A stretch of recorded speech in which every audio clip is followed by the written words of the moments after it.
Assalamualaikum warahmatullahi wabarakatuh. Semangat pagi soleh-soleha kelas 8 Ibnu Battutoh. Bertemu lagi bersama Ustazah. Kali ini kita akan masuk ke pembahasan tentang struktur dan fungsi jaringan tumbuhan. Nah, sebelumnya kita sudah masuk tentang struktur organ dan fungsi organ tumbuhan. Nah, baik, kita mulai saja. Nah, jaringan pada tumbuhan itu terbagi menjadi dua, yaitu jaringan meristem dan jaringan permanen atau jaringan dewasa. Jaringan meristem terbagi menjadi dua lagi, meristem primer dan meristem sekunder. Sementara jaringan permanen terbagi menjadi empat, jaringan epidermis, parenkim, jaringan penyokong, dan terakhir jaringan pengangkut. Ayo kita bahas satu persatu. Jaringan meristem. Nah, jaringan meristem merupakan jaringan yang selalu tumbuh dan belum terdiferensiasi. Nah, jadi suatu tumbuhan dapat tumbuh karena adanya jaringan meristem. Meristem yang pertama yaitu meristem primer, terdapat di bagian ujung batang dan ujung akar, yang berfungsi melakukan pertumbuhan memanjang. Nah, suatu tumbuhan tumbuh bertambah tinggi atau bertambah panjang itu disebabkan oleh meristem primer. Sementara meristem sekunder hanya terdapat pada tumbuhan dikotil dan gimnospermae. Yang berperan sebagai meristem sekunder adalah kambium dan kambium gabus, berfungsi melakukan proses pelebaran. Nah, meristem sekunder terdapat pada bagian akar dan batang. Selanjutnya adalah jaringan permanen. Jaringan permanen ini adalah jaringan yang sudah terdiferensiasi. Maksudnya terdiferensiasi adalah sudah terbentuk struktur yang berbeda-beda dan fungsi yang berbeda-beda.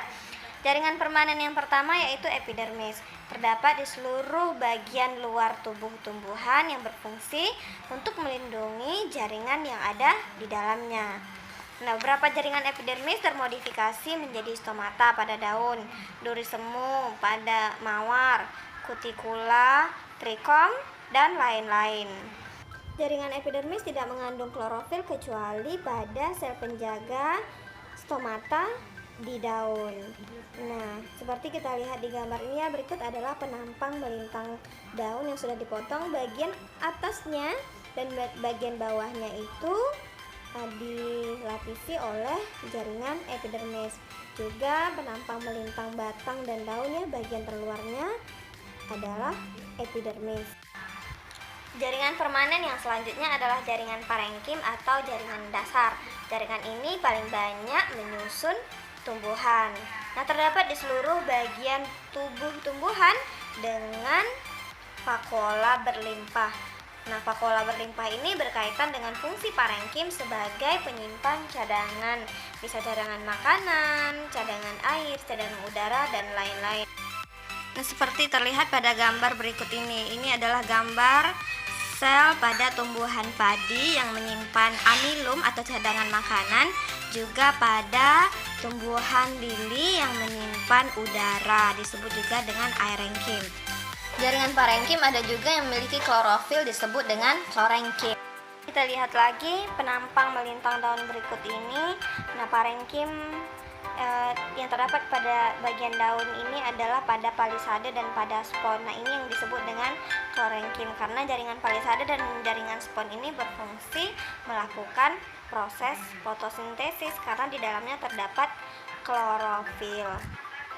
Kita lanjutkan ke jaringan yang selanjutnya, yaitu jaringan penyokong. Jaringan penyokong berfungsi untuk menguatkan tubuh tumbuhan. Jaringan ini terbagi menjadi dua, yaitu kolenkim dan sklerenkim.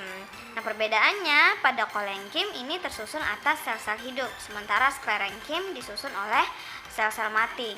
Kolenkim menyokong tumbuhan muda, sementara sklerenkim menyokong tumbuhan yang sudah tua. Nah, sklerenkim terdiri dari serat dan skleroid. Serat itu seperti yang terdapat pada sabut kelapa ya. Nah, skleroid itu terdapat pada batok atau tempurung kelapa.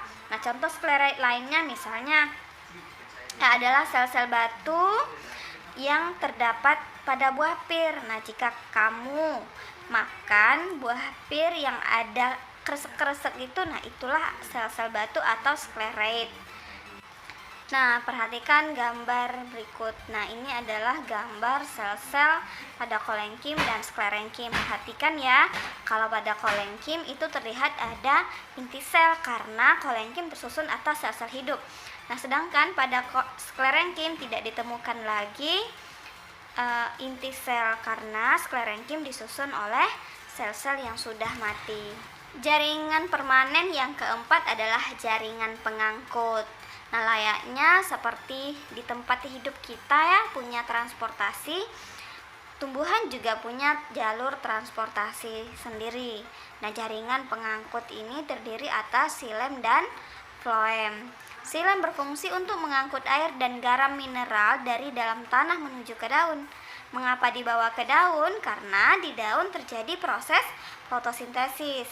Hasil fotosintesis ini kemudian akan dibawa oleh floem ke seluruh tubuh tumbuhan untuk digunakan tumbuhan untuk tumbuh.